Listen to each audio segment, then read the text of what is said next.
For those of you who don't know, my name is John Wilson, and I am the Vice President of the Coppell Community Chorale. This is my fan club, John. Just letting you know, this is my fan club. So, welcome to our second annual music series. Everything you want to know about singing, but we're afraid to ask. This year, we have upped our game. We've got some new instructors. You'll notice in your bag, we actually had a book published this year, a unified text that we will use for both classes and reference material for you later on. So follow along. If you have questions, just shout them out according to whatever the instructor is.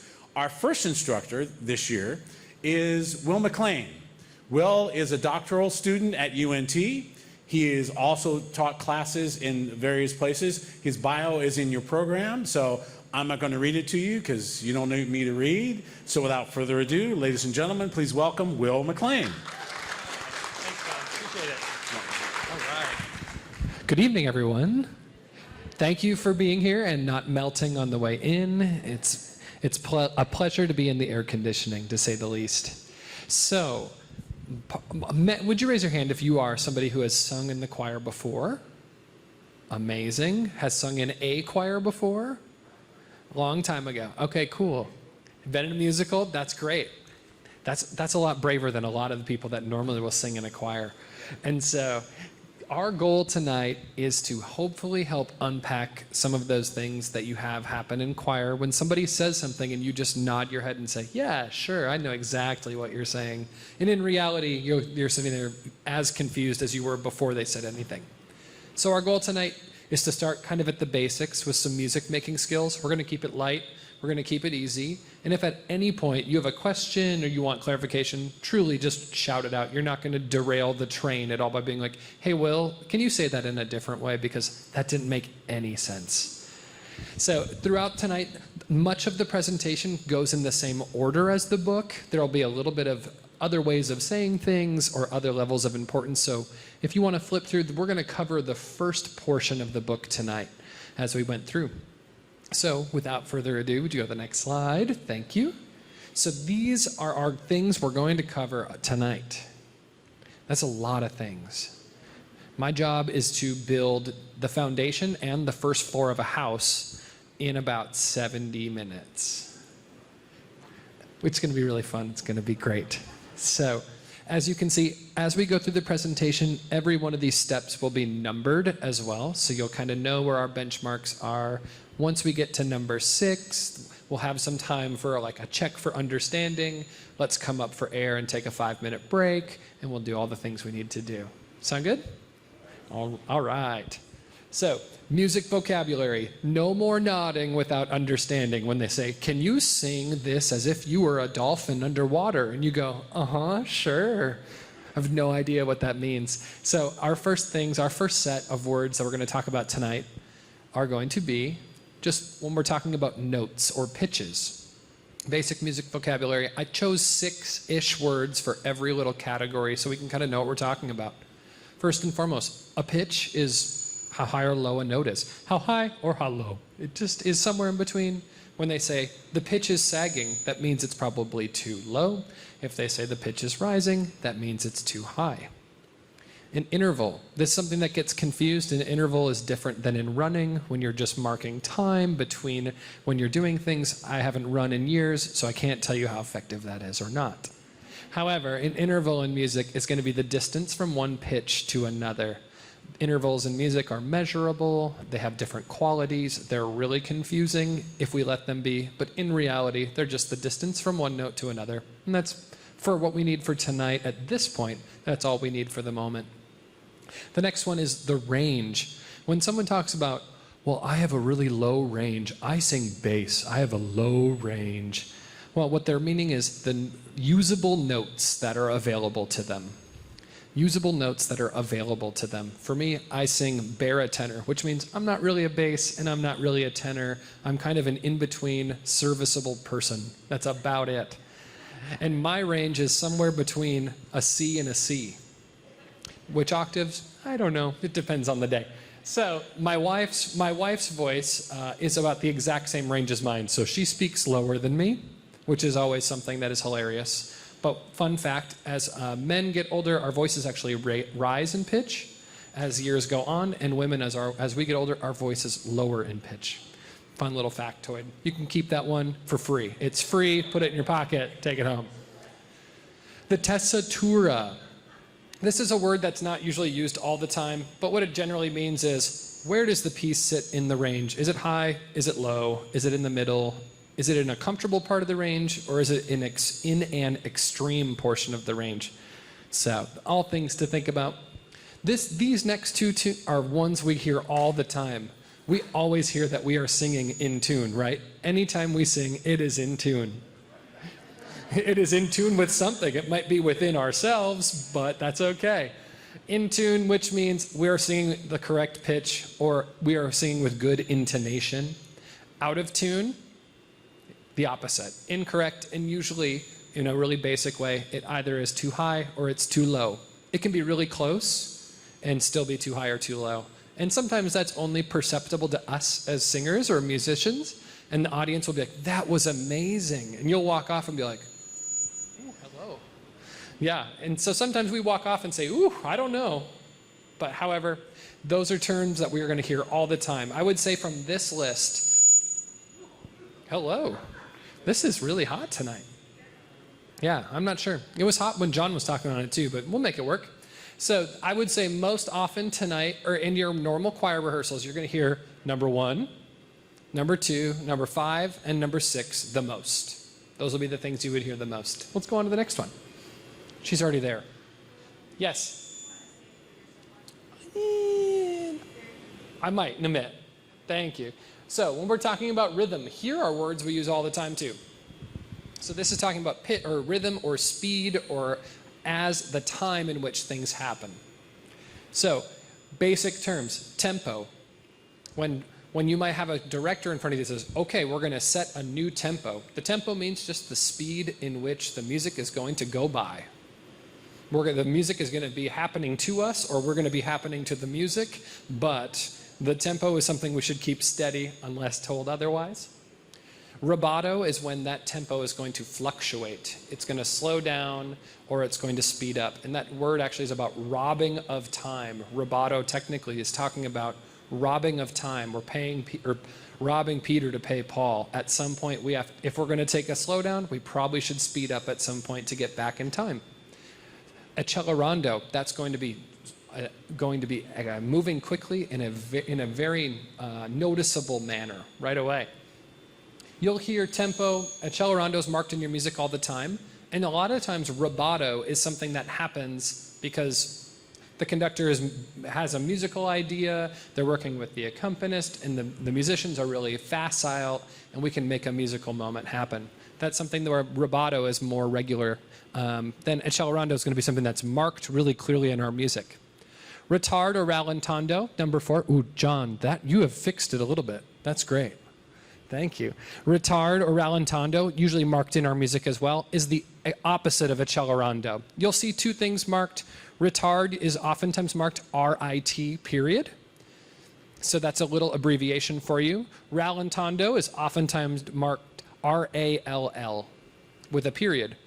To me, to my little insight here is rallentando, for me, generally means we're gradually getting a little slower. It's a longer sense of time than a retard kind of is like, and we're slower into the end, and a rallentando can be over a longer stretch. A tempo means when we come out of an accelerando or a retard is we're back in time, or that translates to at time, at tempo. And then this is something your directors will say all the time. We are rushing.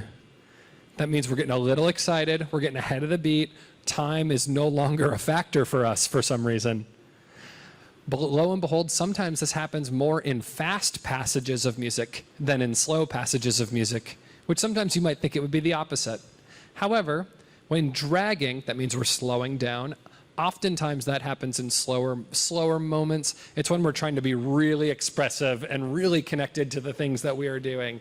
So those are things to be aware of on rhythm. This one is a big one for me. Articulation. Articulation is essentially our vehicle for creating contrast in our sound. I like to think about it, it's a change in weight or a change in timbre. It's a way that we can make a sound not just be monotone. It's something I like to think about a lot. I think it's something people leave out, actually, often when they talk about how can we make this sound better? Well, is our articulation lining up? Some basic things. So articulation, it's just a fundamental musical parameter that determines how a single note or event is sounded. AKA, how do we perform this? Is it strong? Is it smooth? Is it anything in between? So, staccato, that one's pretty simple. And we're gonna have a little video so you don't have to just hear me talk about this for a second, but you'll see it's marked with a little dot above or below the note head. Generally, if the stem of the note is going up, it's below. If the stem is going down, it is above. And you'll see an example of that in just a second. We see that one, that just means it's short and detached. So, next is an accent. An accent is a strong attack. Oftentimes what people lose sight of with an attack or an onset or with an accent is that it's the beginning of the note that gets emphasis. In choral singing, that often is because of a consonant. So let's say the word is time. If I sang it without an accent, it would be like this, time. And if it was with an accent, it might be like this, time. Something that's going to be a really clear articulation to make a really direct change in the sound. An accent also usually comes with some kind of decay. So the whole note isn't the fullest of firmness. It just begins a little stronger with a little bit of sound decay of volume. Now a tenuto is going to be something that's marked with a horizontal line, either above or below a note, just like a staccato is marked. However, it's going to be just like a minus sign on either side of the note head. That one's going to be a holding of firmness. Oftentimes, for us, it's stretching a vowel out to make something more legato, but still with a whole note of emphasis. So if I was going to sing, twinkle, twinkle, little star, how I wonder what you are, I would put a tenuto on star, and you'll hear it with a little bit more emphasis and no change in volume after. Twinkle, twinkle, little star, how I... Here, that's a little bit different. So that's going to be a full length of sound that gets a little bit of emphasis. Marcato is something that's weighted. It's a more dramatic sound. I often like to think about it as something that is like a downward motion. And it's marked in our music with a V over our notes, like this. Just a peace sign over your note. And you'll see that in the video that's coming up. And then a legato marking oftentimes is indicated with what we call a slur. A slur is a note that kind of connects notes that change, pitches that change with one long line. Just kind of like this. And that's going to indicate to us to sing the line smooth and connected. The way I like to think about it is smooth and connected and some kind of growth into that next note. So as Sarah goes to the next slide, you're going to hear somebody else that isn't me talk about this. And there's going to be examples. And feel free to sing along with the examples if you would like. It's a really good way for us to get in our bodies what it feels like to sing those things differently. Sound good? Oh, one other thing, he's going to say the word crotchet. This person in the video is from the UK, and crotchet generally for us just means a note. We'll just call it that for now. So if you're really confused by what they're referring to, don't worry. Articulation. The first type of articulation is staccato. Staccato is Italian for detached. This means that the note should be shortened. This still means that a crotchet lasts for a crotchet beat, for example, but that the note itself is played shorter than it usually would be. It is depicted on sheet music by a small dot above or below the note.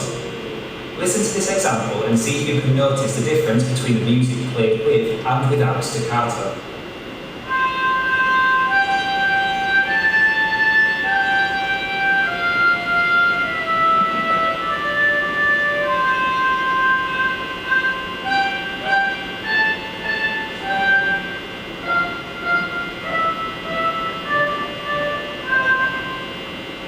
The second type of articulation we'll look at is the accent.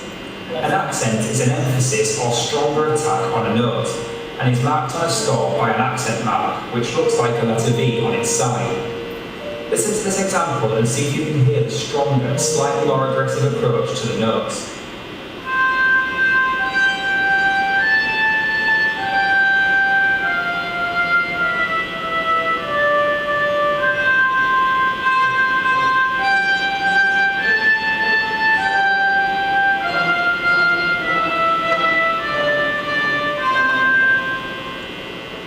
The third type of articulation is tenuto.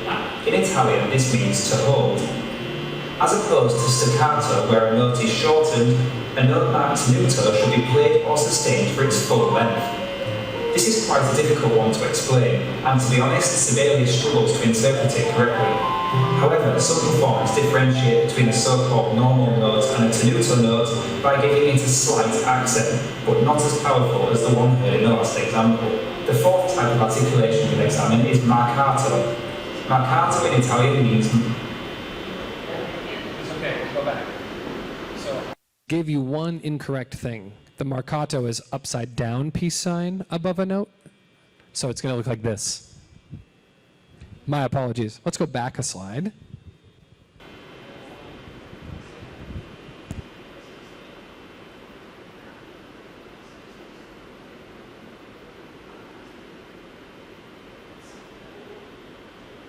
Articulation. The first type of articulation is staccato. Staccato is Italian for detached. This means that the note should be short, slight accent, but not as powerful as the one heard in the last example. The fourth type of articulation we'll examine is marcato. Marcato in Italian means marked. This should be played more forcefully or louder than surrounding notes which are not marked with the marcato sign. The marcato sign is an upside down letter V on top of or below the note in question. Simply put, the marcato note can be interpreted as a louder version of an accented note. Have a listen.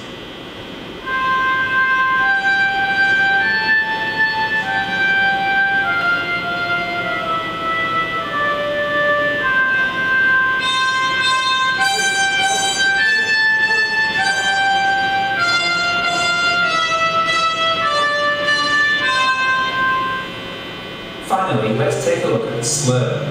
A slur is when adjacent notes or a longer phrase are played without any separation between the notes. A slur makes the music sound smooth and can be interpreted differently depending on the instrument being performed. For a string instrument, slurred notes will be played in one bow strike. For wind instruments, there should be no tonguing of any of the notes. And in vocal music, slurs are usually written for a single syllable, known as a melisma. Let's listen to the example of slurred music.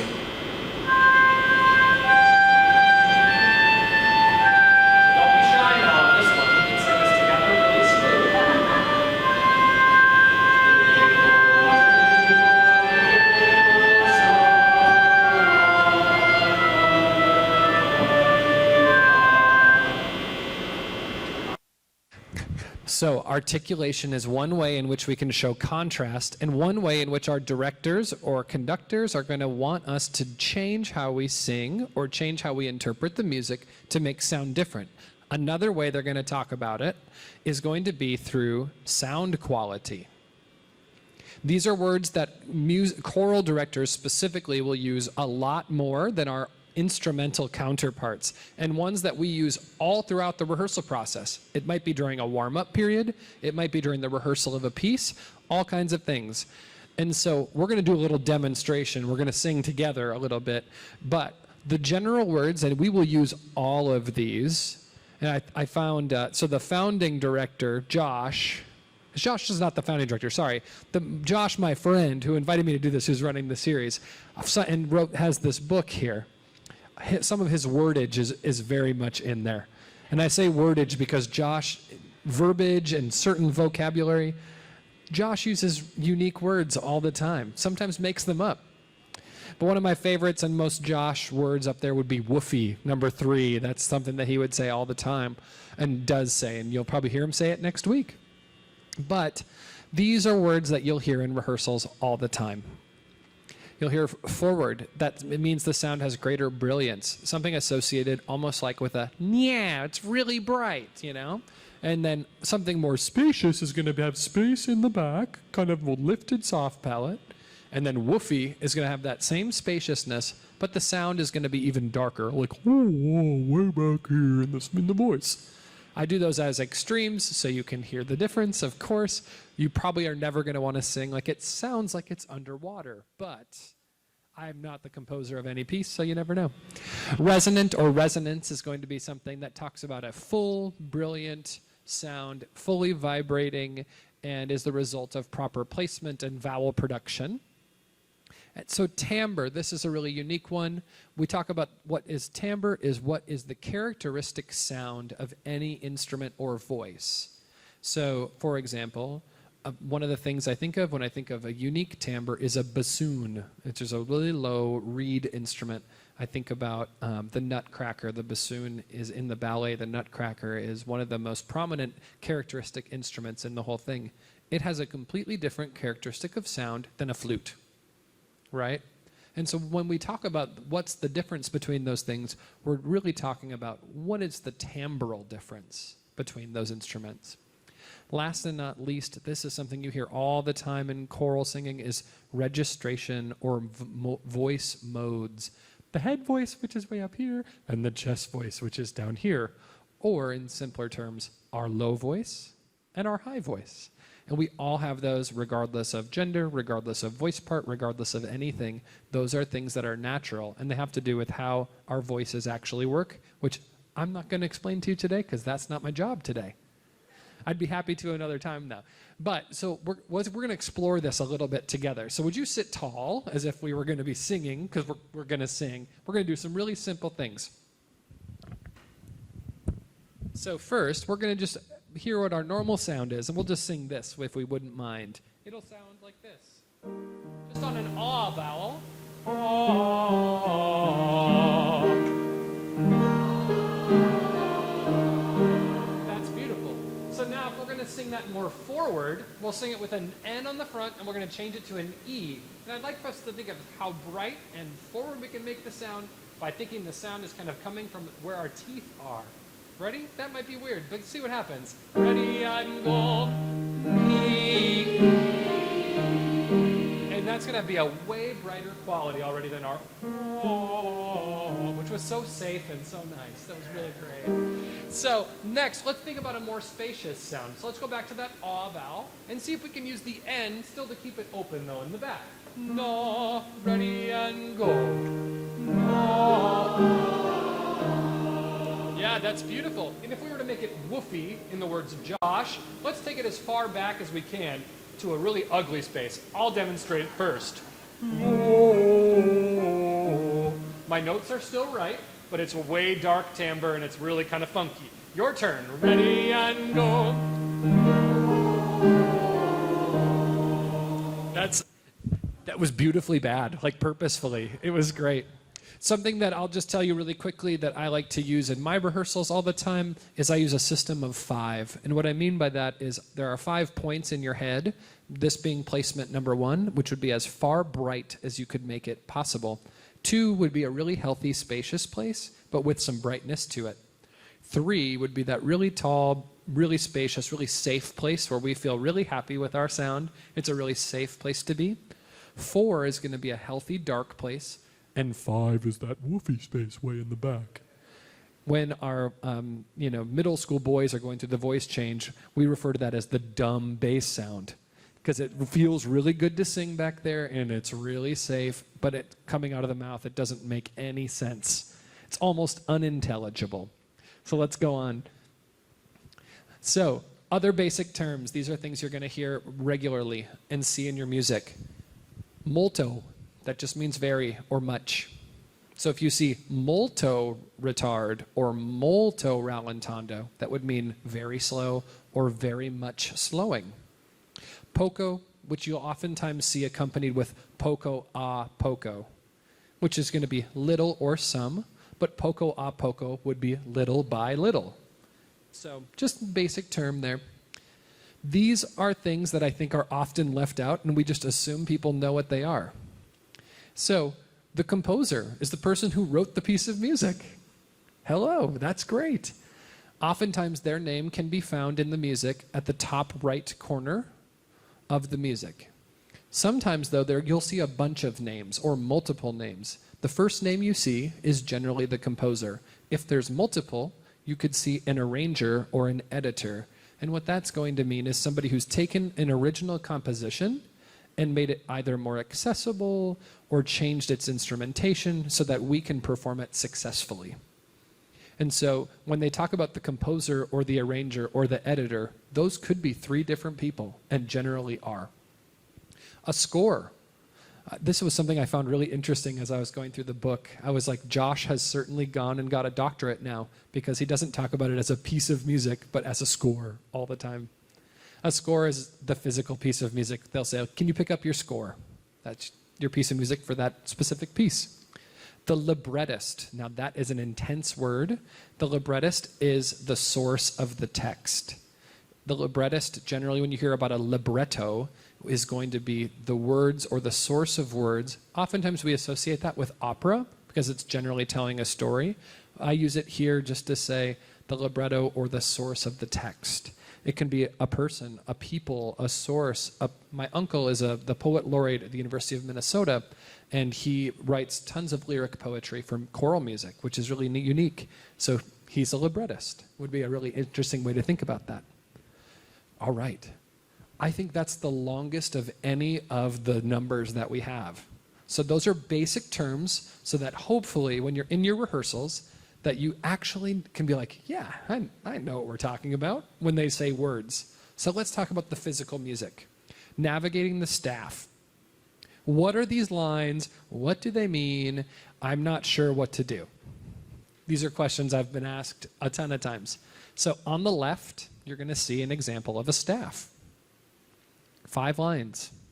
4 spaces between the 5 lines. Cool.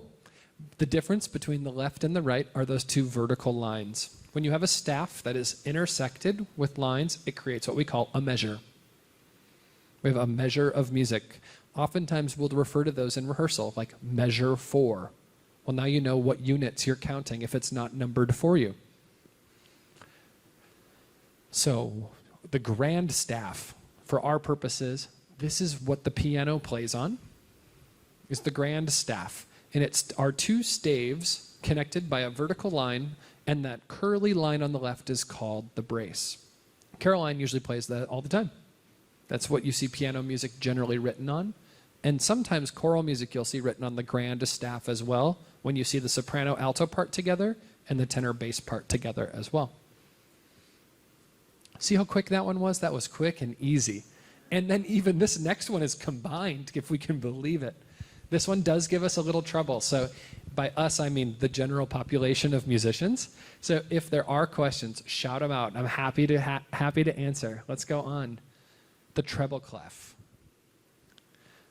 A clef, before we talk about the treble clef, is, as you can read up there, a musical symbol used to indicate which notes are represented by the lines and the spaces on the staff. That would imply that the letters can move around. That's really scary. That's really scary. For our purposes in choral music, for the most part, we use 2 different clefs. The treble clef and the bass clef. So you will only need to know letters of 2. So the treble clef is the notes above middle C. Middle C is always a nebulous thing that nobody really knows what we're talking about. They're like, oh, I can find middle C. And it's the C on the middle of the piano. So any note that's above this note is generally written in the treble clef. What makes it confusing is it can be written in any clef. Yay. So the treble clef is also sometimes referred to as the G clef because it wraps around a G on the staff. We'll see if I was smart and put in a picture of that. So let's see. Hey, there we go. Those are the letters of the treble clef that we associate. You'll notice I put a little arrow on that G. You can see the treble clef has this little curly line on the inside of it. It wraps around that G. So when I'm teaching people lines and spaces, if they know it's in the treble clef, they know where G is, which means they can find any note. Because it's just A, B, C, D, E, F, G, repeat for every line and space. Pretty simple. I know people think it's really complicated, and it's been explained to me in a really complicated way. I was in choir for years in middle school and high school, and I got to college. I was not a music major, and I decided to be a music major, and I couldn't read music, but I thought I was good at music. So I got a 30 out of 150 on my first music theory exam in college and barely passed my first music class. But here we are, a success story, I guess. But my point of that is to say, if someone had told me, if you just see what you see there, you will be able to be just fine. Cool, let's move on to the next one. The bass clef. The clef definition's up there again to remind you that the clefs can move. Warning, warning, they won't move for you, but they can. The bass clef is all of the notes below middle C. So again, it's going to generally be our bass baritone friends that sing below in the bass clef. Tenors oftentimes sing in the bass clef as well. Oftentimes, though, tenors' notes live at and around that middle C. So tenors are kind of weird animals. They can sing in the treble clef and the bass clef, and they're weird for many other reasons as well. I say that out of love because I'm one myself. So it's typically associated with our lower voices, the tenors and the basses. And like the treble clef, it has a name and associated with a letter. The F clef is what we call the bass clef because, as you can see up here, it has 2 dots. And there'll be a line, once you see it on the staff, that goes right between those 2 dots, and that will be the letter F for our notes. And I've got that arrow there for you so you can see that. So anytime we see that, that's exactly what we know to be happening there. All right, let's go on to the next thing. We are at intervals. And the intervals, again, are the distance between pitches. The distance. And really, oftentimes, what you'll hear a choir member might say, and I've really tried to just put random questions that I've heard asked in choirs. Hey, can you just play that? I just need to hear what it sounds like from this to this. For example, what does it sound like to sing a C to an F? Thank you. And then, yeah, exactly.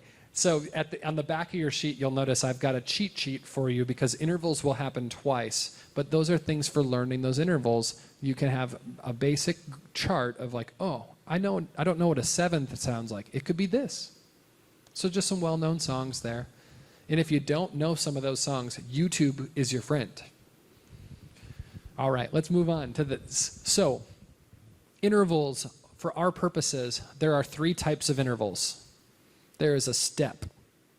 And you can see those steps are really close together, and that's just from one line to the next space, or a space to a line. They sound close together. They can sound like this.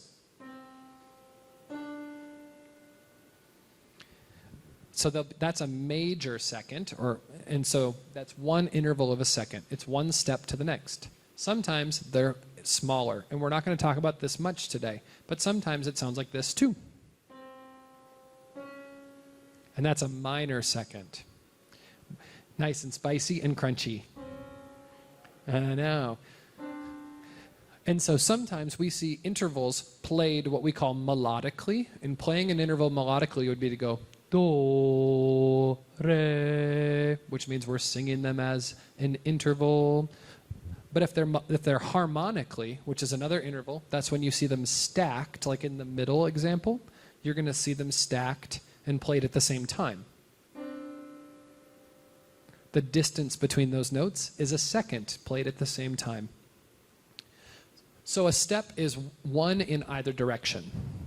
A skip is one more than that. So from a line to a line, or a line to the next adjacent line, or a space to the next adjacent space. We call those thirds. We call those thirds because you take 3 steps. Step 1 is the first note.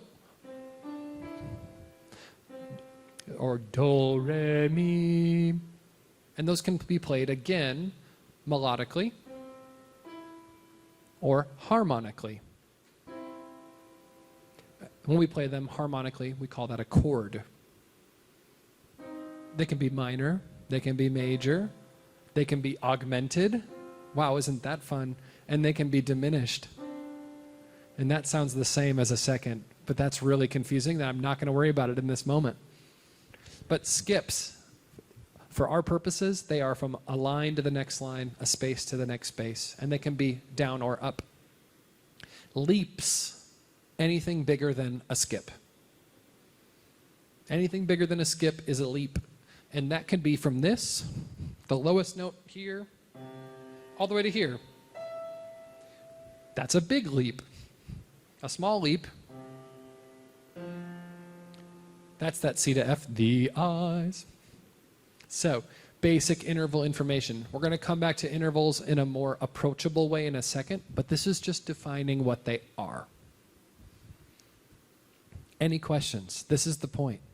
We've reached about our halfway point. I've just loaded information on you. We've done a little bit of singing. We've figured out where the names of the clefs came from, kind of, and what they kind of look like. Are there any questions, anybody? Any check for understanding? One of the things I like to do, I know I'm just giving you a ton of information, and we're going to talk a lot about information, but one of the things that's helpful for me and helpful for all of our organizations that we're a part of, and no, I was not paid to do this, but this is something I like to do as somebody who's a researcher in the choral field. I like to know why people sing in the choir that they sing in, or why they sing, or like what brought you to be a part of this group, or what keeps you coming back to this group on a weekly, bi-weekly, monthly, or maybe you were gone for a while and you came back after a while, or anything. So if anybody's willing to share, it'd be really helpful. I'll repeat your words so you don't have to scream from the top of your lungs. But why are you here? Like, why do you sing in this choir? What's so exciting about it? Oh, who are you? I'm Lori. Hi. No, well, because it feels good to sing. It just physically feels good to sing. But also, they get to be your family. Everybody just and you get to make this beautiful noise together, and then you get to know everybody, and you become your family. I love that. There's research that backs up what she says, too. It's actually good for us to sing. And singing is really vulnerable as well, right? Because our instrument is our body, and that means it's really hard to sing. I saw a hand back here. I know this person, and you are? I'm Bethany. I've been here a little while. I am the president of the chorale for people who don't know me, so that's why they're making fun of me already. Yes, love to sing, but I'm not. I'm in it for the power. That's right. No, it is the people. The music is great, but it's the people. Because Josh wrote something at the end of his book, in acknowledgments or something at the end, and somebody once told him that when I look at all this music I've kept over the years, I don't remember the music. I remember the people I performed it with, and hit you right in the feels, indeed. I love that. Thank you so much. I always tell people when I'm helping train future music educators is like, we are in the business of music, but first of all, we're in the business of people, and music is our vehicle in which that happens, right? We want the music to be great, but that's always a byproduct of what we do together occasionally, or more than occasionally. Anybody else? Yeah. And you are? I'm Caroline. Hi. So, I mean, I've been in music for my whole life, but mostly what I use it for now is to de-stress from my other life that is not music. And so coming here and being with these people and doing music is just a way to cleanse the soul so you can get through the rest of the week. So. Absolutely.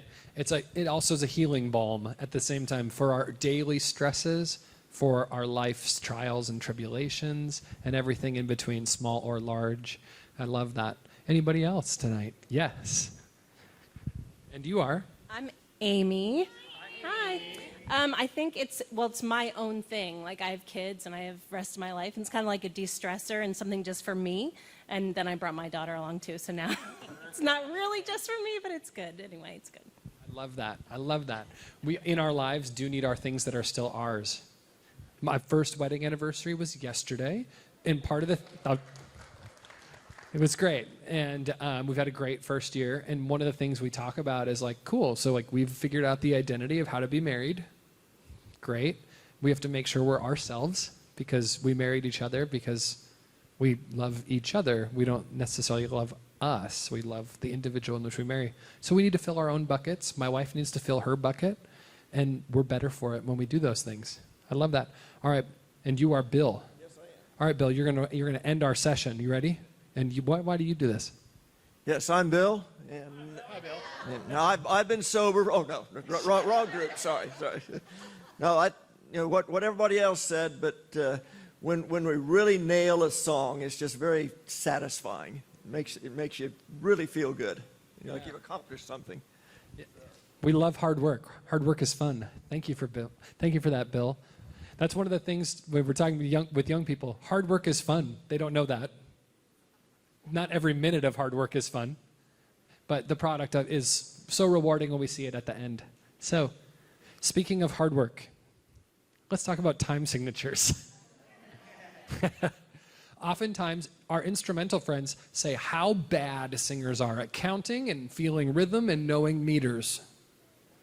So this, I think it's good that we had a little brain break before we talked about this, because this is more confusing than it needs to be.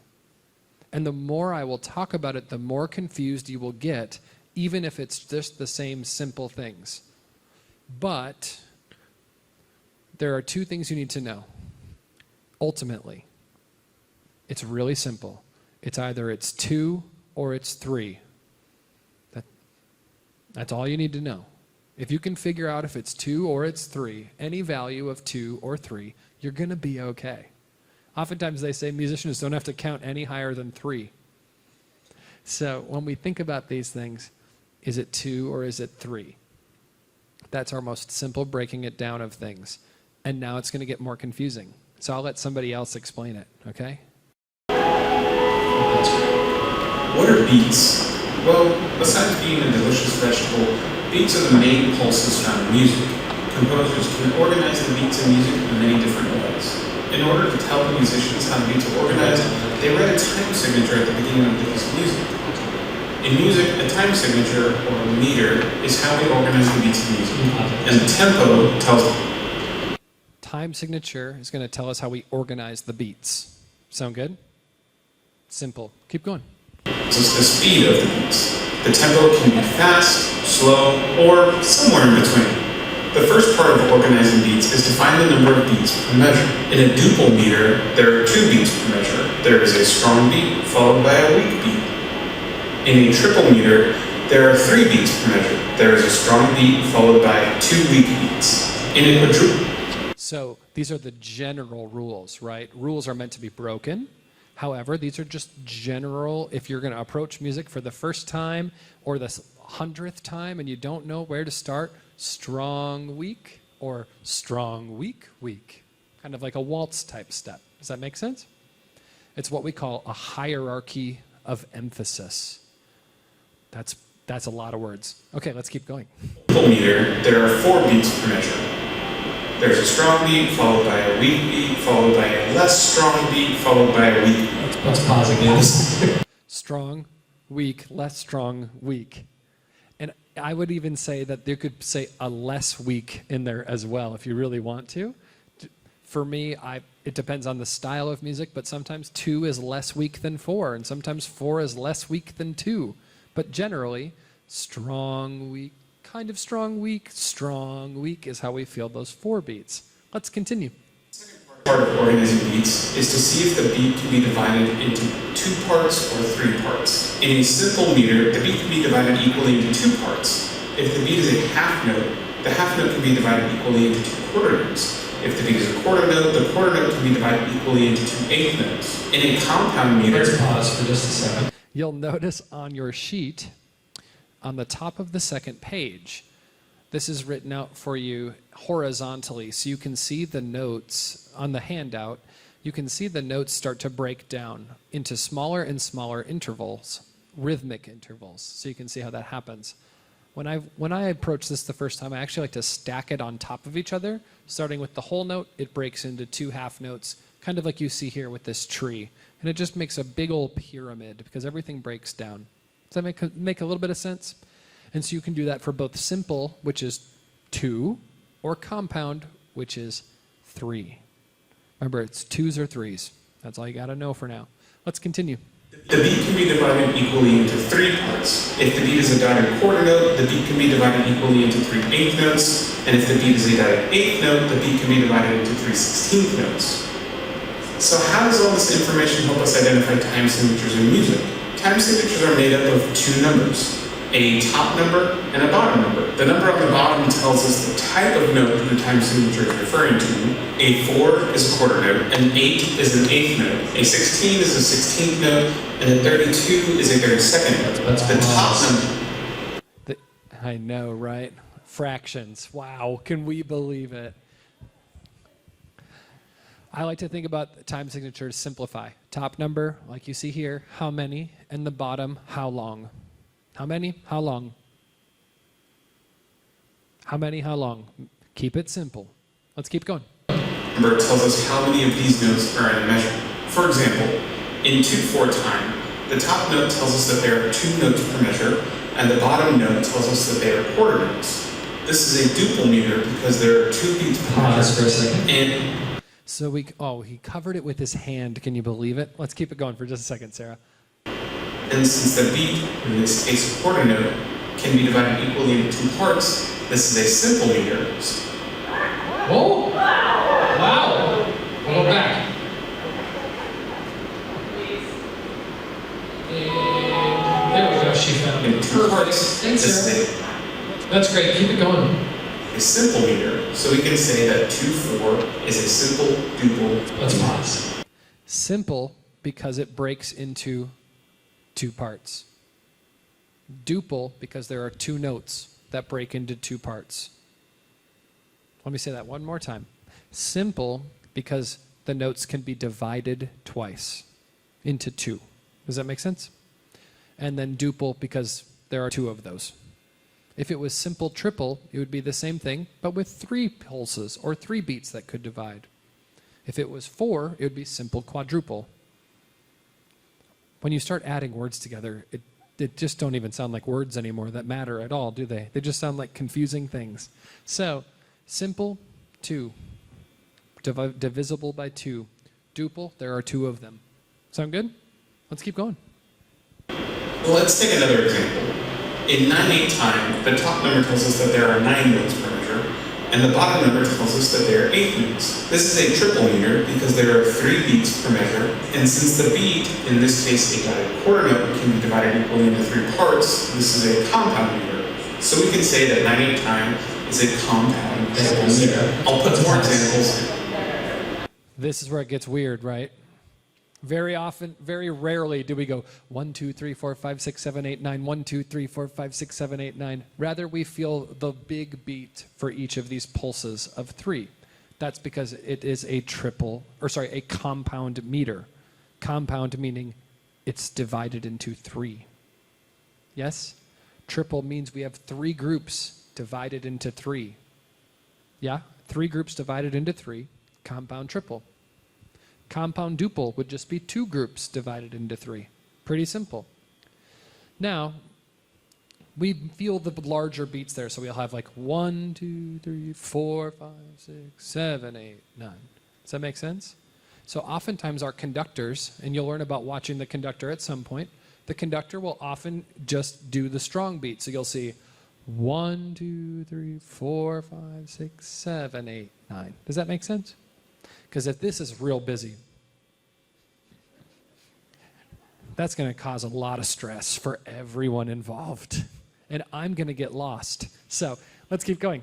It shows that we can have a simple duple meter like 2/4, a simple triple meter like 3/4, a simple quadruple meter like 4/4, a compound duple meter like 6/8, a compound triple meter like 9/8, and a compound. So he made a mistake. That should say 12/8 on the bottom. Do you see? This is something that would be helpful for me if I had written down if I didn't know anything about meter. Personally, I think this is the easiest way to understand it in a different way. It's just numerical in a chart. And we'll leave that up there for just a few seconds if you want to scribble. Sound good? Or if you want to take a picture with your phone, that's really good. And even better, if you don't know how to scan a QR code, you just use your phone on the front of this handout, and you get the entire presentation, and you can watch the video. But yeah, I see scribbling, so we're gonna wait. Are there questions about meter? Strong beat. Yeah, Larry. I'm a dance professional. Yeah. I see a lot of angle music in 2/4 time. Yep. And foxtrot 4/4 time. Is this more related to style? Yes. So what Larry's asking, Larry's saying there are many traditional dance styles that are related to the meters and where the weight of the beats lie. Is this something that would be similar or something that is related to that? And it's absolutely yes, 100%. Oftentimes how we divide the beat will show us where the weight is going to be as well. Yes. Yep, because in 2/4 you just have 2 beats to worry about, so it's just going to be down and down and down. Yes, Stephanie. I did. The reminder, compound quadruple should read 12/8, not 12/4. That's just an incorrect thing on the video. From one music professional to another. We can go to the whole next slide. So, this is just review. How many? What note? And then that next part is all on your handout. That's just to say that is the horizontal or metrical representation of what you see. So I gave you some examples. Let's go to the next one. For if you want to look at these rhythms. So what we would often do is we take care of the beats in there. So when I teach students, what I do is we write the counts into the beats. This is not, you don't need to write. If you would like to, you can. And what you would do is you would write the counts underneath the beats. What I mean by that is for the very first one, which is also on your sheet, it's example number 3. That quarter note would get 1 beat. So I would write the number 1 underneath it. Because we're in 4, we have to get all 4 numbers in there. Next, I would write a 2 in front of that half note because it's on beat 2. However, a half note gets 2 pulses, so beat 3 kind of is held through. So we'd put that in parentheses because we assume that we know it's there. And then I'd write number 4 for beat 4, which is another quarter note. And that next bar line is going to say, measure is over. We know what a measure is because we learned that right away. And we would start our numbers over. So right after that, you have a half note. That would start with number 1, followed by a 2 in parentheses because it's holding over beat 2. So the next quarter note would be beat 3. And then we have a pair of eighth notes. What are we gonna do? So above the example on your sheet, you see some ways to write it. We oftentimes in music say and for our eighth note beats or our half beats or off beats. For example, what I would say is for and.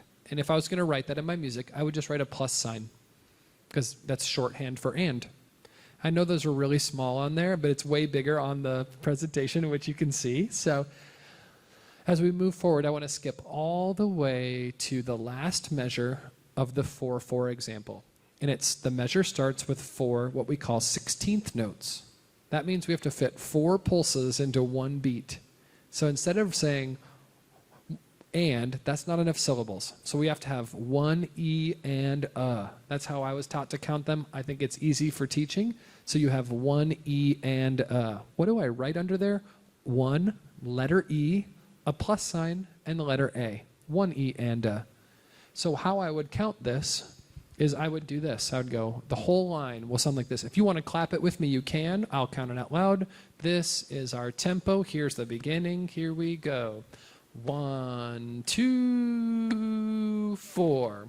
1, 3, 4, and 1. That's a rest. 4. 1 and 2 and 3, 4. 1 E and a 2. Rest. 4 and pretty simple. Yeah. The next one we divide into 3. And so what I would think about, and I'll just do this one as an example, so we'll move on, but you can hear this counting. Because it's 6/8, every pulse gets a number. So you have 1, 2, 3, 4, 5, 6. Then you have the next big beat, which is going to be 1, which is 1, 2, and 3. So you're going to have 1, 4, 1, 2, T, 4, 5, 6, 1. Next line. 1, 2, 3, 4, 5, 6. Uh-oh, we have a tie. That means those notes are going to be bound together. 1, 3, 4, 6, 1, 3, 4, 6, 1, 3, 4. So that's how we would just count those and feel those out. Does that make sense a little bit? Cool. If we spend more time on this, you're going to get more confused, I promise, but this is great. That's a great start. We'll take questions in a bit. Let's keep going. Speaking of confusing, where is do? What am I supposed to sing? What scale is this? Oh my goodness, what are we doing?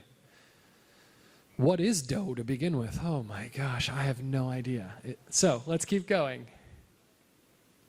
Flats and sharps. B's and hashtags.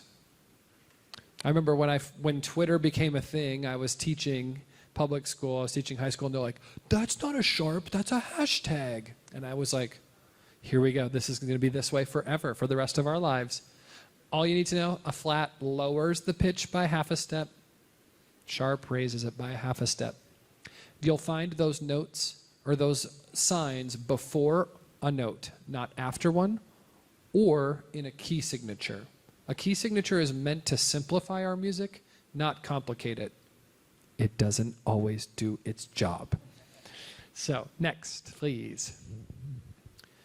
So this, I believe, is also on your handout in some capacity, but it's in your book, and Josh explains it in a really wordy way. I don't mean to continue to throw Josh under the bus about this, but he was the one that texted me. He said, there's so many words in there. You're probably just going to find so many isms of me. And I said, yes, that's true. So key signature is a collection of sharps or flats. They are added in a specific order, as you can see on your circle of fifths and fourths that are on the handout. And what they do is they are located to the left of the time signature, and they indicate the key of the music, or our tonal home base, our home base for our ears. And we always kind of have that idea in mind as we go, okay? And you can see up here, here's a little cheat sheet. If you're trying to figure out what key signature you're in, the last sharp to the right is a half step away from where you're up there. So if we're in, the last sharp is on an E sharp, we're going to step that up to F sharp, okay? Now, if we're using flats, the second to last flat tells us what key you're in, which just means, okay, cool, the second to last flat is on E, which means we're in the key of E flat. So Josh explains it in a more complicated way in the book, and I think it actually is a good way to explain it as well. This is just a quick, short visual of what Josh is saying. So if you want to snap a picture of it, go for it. Oftentimes, in a community choir situation, the director is not going to say to you, so listen, Amy, tell me what key this is in. Tell me what the key signature says. And that is so okay. And so this is just a quick way to help you figure out what is our home base tonally. Okay? Let's keep going. This is on your sheet. This is something that would be really helpful if I had had this when I was learning to read music, if I just had this near me when I was learning to read music, then I wouldn't have had to use that equation I just put on the board for how you figure it out, but rather I'd just be like, okay, cool. I see that G has one sharp. That's the key we're in. If it's major, or if it's minor, then it's going to be E. But this is a really helpful visual. The thing I like about this particular visual of the circle of fifths, which I'm not going to explain what it is, the circle of fifths right now, because that will take 30 minutes. And you'll be like, please don't. But there's great YouTube videos that explain it in 3 or 4 that are really helpful. But I like this visual because it shows you the key signature, like with the number of sharps and flats. It acknowledges that there is both major and minor key signatures, and that there's a relationship from one to the other. Sound good? Cool. Let's keep going. Now this is where it gets fun. So what am I looking at? What is all of this mess? I can't tell you the number of times I had parents say, I have no idea how my kid can read that. That's incredible. It is. It's really incredible. But it's just like learning another language. It's another way in which we communicate. Let's move on to the next one. So score orientation also involves knowing what is what. If you're an Office fan like me, I am distantly related to Michael Scott. Not actually Michael Scott, but Steve Carell. And so I've had Thanksgiving with Steve before, and Steve is nothing like he is in The Office other than he is hysterical. I don't know what she's doing. Yeah, I'll explain. Yeah, you can.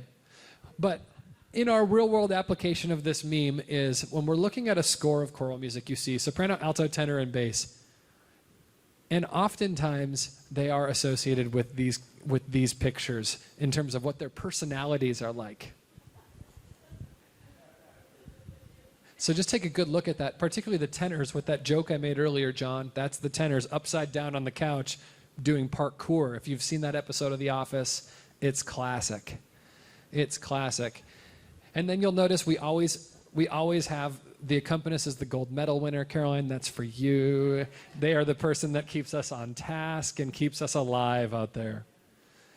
The soloist always feels great getting their trophy. It's all good. So this is something just real funny that I think is actually really too on the nose. So let's move on.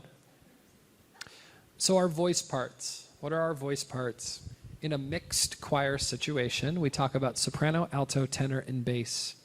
Our sopranos and altos sing in the treble clef. So that's why there's a treble clef up there. But the sopranos are the highest voice. They often sing the melody.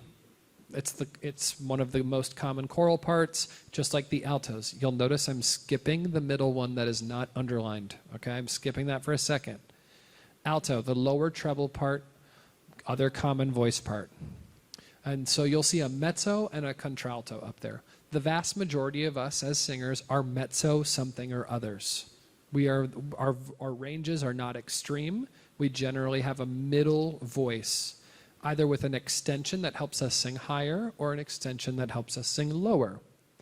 So our mezzo-sopranos often sing soprano 2 or alto 1, and they're able to do both, oftentimes. So the vast majority of us in this room that are soprano or altos are probably mezzo-sopranos. If you identify strongly as an alto, like my wife does, you can continue to shoot arrows at me with your eyes. It is okay. A contralto is a lower treble voice with a lower extension into the bass clef. That is not always common, but it is a really valuable thing to have in your ensemble. Next, please. Our tenor bass voices. We talked about what a voice part is. It's the collection of singers, but a section is another way to say that. A group of singers in the same voice part. The tenor section, the soprano section, the treble section, the tenor bass section. It's a really word we use all the time. The tenor, the highest voice part that typically reads in the bass clef or treble clef. This is a common voice part. And by common, I mean it's common for us to want them in our choirs because there aren't very many of them and we can't find them. So if you know one, find one. Bass, the lowest voice part, reads in the bass clef, other common one. A lot of our people that we know are basses and they talk down here on their fry. This is what we do now in our society as we talk low, both men and women. The baritones, which are our mezzo whatever for our tenor basses. The vast majority of us are baritones with an extension up or an extension down. Or if you're like me, you don't really have an extension and you just fake it. Let's go to the next one. So, when we're looking at a score, aka our sheet music, there are things you need to know. Not all scores look the same. Cool. Some have piano. Some have one line per voice part. One have the sopranos and the altos on the same part. Some have the tenors and the basses on the same line, but on different parts. A cappella, that means to be sung without any accompanimental assistance. We'll pray about that a lot. Various voicings exist. Voicing means if I'm going to write a piece for a mixed choir, the voicing is going to be S, A, T, and B. If I mean various voicing, is this could be just treble choir, which means I'm probably going to have soprano 1, soprano 2, and alto. I can also have a tenor bass choir, tenor bass bass, tenor bass, tenor tenor bass, tenor tenor bass bass. We can keep going, but you don't want to hear me do that. Open score and closed score. Don't ask Caroline to play open score unless you're going to pay her a lot of extra money. Open score means that all the voice parts are all spread out across the entire score. Don't worry, there's going to be examples of this. It's not going to be me just talking to you about it. Divisi. This is a word we have a lot too. This is when our voice parts divide. Sometimes you'll see the sopranos or the altos or the tenors or the basses have 2 notes to cover within their voice part. That means we have divisi or division between the parts. Voice crossing. One of the hardest things to do in music, for some reason that doesn't make any sense. It is really hard to do. This is when one part that typically sings lower than its most adjacent part that sings higher, they've flipped roles where all of a sudden the altos are singing above the sopranos. And it could be for just a couple of notes. This happens between the sopranos and the altos and the tenors. Sometimes the tenors sing higher than the altos. Altos are like, thank you, this is great. And sometimes it happens with the basses and the tenors, and the basses are like, what oftentimes the basses do is they'll just start singing the tenor line and not tell the director. Nice moves, guys. So let's go to the next thing. So these are all in the book, so this would be helpful if you have this. It's on page 23. And Josh does a really great job of telling you what you're seeing in the score. And so I'm going to shorthand it for you. What I mean by that is, here's what you see. This is accompanied, so it's not a cappella. You see all 4 voice parts have their own line. So soprano, alto, tenor, bass. We would still call that choral open score. But there's one thing here we haven't talked about. What is that letter C? I don't see a time signature. That's 4/4. It's common time. That's just our most common, like our most regular time, common time, 4/4. Thank you. Let's go to the next one. What do we see here? On this one, we have 3 treble clefs, a grand staff. None of the treble clefs have the 8 below that you see here. So this is probably going to be a different voicing. This is an example of SSA music, treble music here. Let's go next. Oh, dang. What do we see here? We see a nightmare. No, there is no piano accompaniment here. So you see no piano, so it's a cappella, and it's open score. It's also in Latin. Not that that mattered to anybody. But you'll notice in the upper right-hand corner, you have the name of the composer. So this is by Beethoven. Oftentimes you'll see the dates associated with the composer up there by the composer's name. And in this case, the editor of the score is to the left. James Gibb and Chimiak. Let's call it that for now. Let's keep going really quick. Sometimes you'll see this. That's 2 choirs. That's for an SATB choir. And guess what? Another SATB choir. We call that double choir. And we're just speeding through these because we're not going to be doing that probably. Let's go next. This time, you'll see the sopranos. There's a treble choir against the tenor bass choir. The tenor bass choir sings by themselves. The soprano alto choir sings by themselves. That's still some kind of double choir or divisi choir. Let's keep going.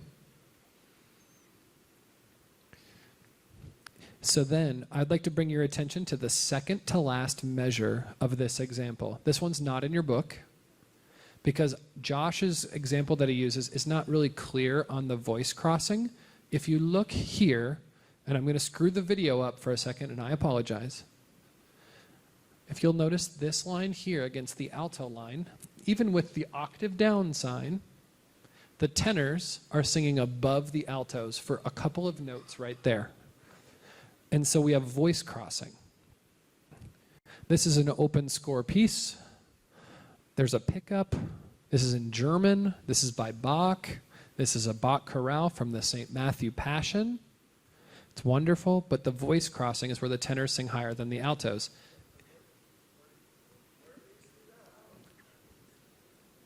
So what I see here is, it happens right here. You'll notice this is an E natural. Yep, it's treble clef. It's all good. So treble clef there, and the altos would actually be more likely to mess that up, even though it's just a step, than the tenors would be. The tenor line there is more melodic, and the alto line stepwise and filling in harmony. I wouldn't ever blame the altos, though, because the altos are usually the best readers in the choir. Let's go to the next. Sorry, just being honest. I know all of this stuff now, but how do I use it? So we're not going to I'm giving you homework. You don't have to do it. There's not going to be graded. But let's go to the next one. We're going to skip this video, but you know what it is. Okay, we'll listen to the first 10 seconds.